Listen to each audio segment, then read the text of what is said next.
Comment guérir l'hémétophobie? La simple idée de vomir vous donne des nausées, des palpitations et des sueurs froides. La peur de vomir est beaucoup plus commune qu'on ne le pense. Vous n'êtes pas anormal si c'est votre cas. Dans cette vidéo, nous allons voir de quoi il s'agit, quelles sont les conséquences sur la vie quotidienne, les causes et comment guérir l'hémétophobie. Définition et symptômes. L'hémétophobie est une peur panique et irrationnelle de vomir. Elle consiste à redouter l'action de vomir ou bien de voir d'autres personnes vomir. Elle touche aussi bien les hommes que les femmes, enfants et adultes. Peu de gens savent que cette peur est suffisamment répandue pour avoir son propre nom. La peur de vomir peut prendre différentes formes. La peur de perdre le contrôle, comme si vomir serait une catastrophe dont il ne se remettrait pas. Peur de mourir, de devenir fou, de vomir indéfiniment. On peut retrouver aussi plusieurs symptômes de l'anxiété en cas de crise, comme des palpitations ou des sueurs froides. Pourtant, nous savons que vomir n'est pas dangereux pour la santé, mais pour un hémétophobe, vomir est bien synonyme de danger mortel. Il ne suffit pas de lui montrer logiquement qu'il ne risque rien pour le rassurer. Et c'est là que commence un cercle vicieux. Conséquences. Tout commence quand l'idée de vomir vient à l'esprit de la personne, que ce soit par un personnage de film, un proche grippé ou autre. Elle va y penser et consciemment ou inconsciemment, elle va vérifier ses sensations physiques. Comment va mon ventre? Est-ce que ma digestion se passe bien? Ma gorge n'est pas nouée?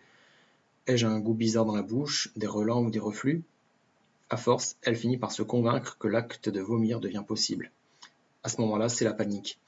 La personne doit à tout prix trouver une solution pour ne pas vomir et surtout pas devant les autres.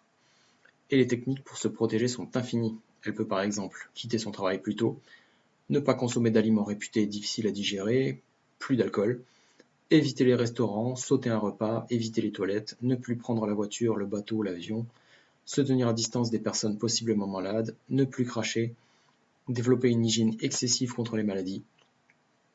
On reconnaît ici des techniques d'évitement que l'on retrouve pour les troubles paniques, comme l'agoraphobie, la claustrophobie, ou chez une personne hypocondriaque.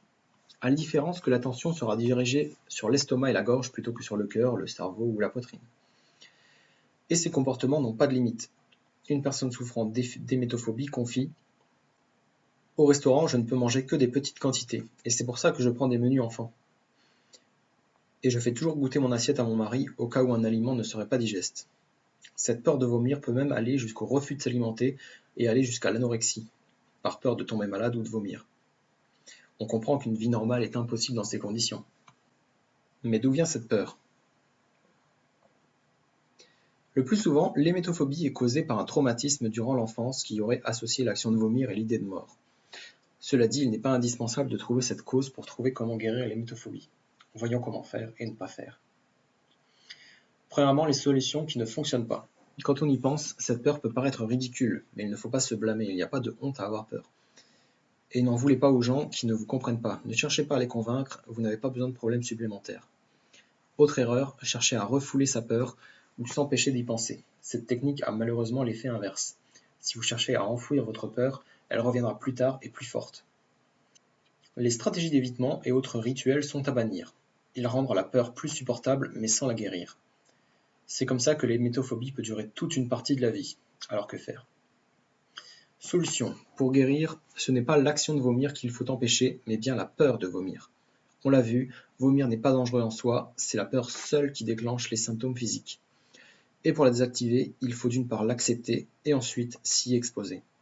Il n'est pas impératif de se mettre à vomir, mais de se réhabituer aux situations qui vous font peur. S'exposer à certaines odeurs, regarder des photos ou des vidéos de personnes qui vomissent, s'installer à l'arrière d'une voiture, prendre le bateau, reprendre des repas riches, etc. Regarder cette vidéo est déjà un premier pas, car beaucoup de gens souffrant d'hémétophobie vont même jusqu'à éviter le mot vomir. Et n'hésitez pas à en parler avec d'autres personnes qui en souffrent aussi. Cela fait du bien de ne pas se sentir seul et ça permet aussi de s'encourager. Bien sûr, ces démarches ne vont pas rendre l'action de vomir plus agréable. En revanche, une fois la peur disparue, vous pourrez reprendre les activités qui vous plaisent sans restriction. J'espère vous avoir aidé et motivé à passer l'action. Si c'est le cas, dites-le avec un j'aime. Si vous avez des questions, mettez-les en commentaire. Et si vous souhaitez en savoir plus sur comment vous débarrasser de l'hypocondrie sans médicaments, je vous ai mis une formation offerte dans la description de cette vidéo. Prenez soin de vous.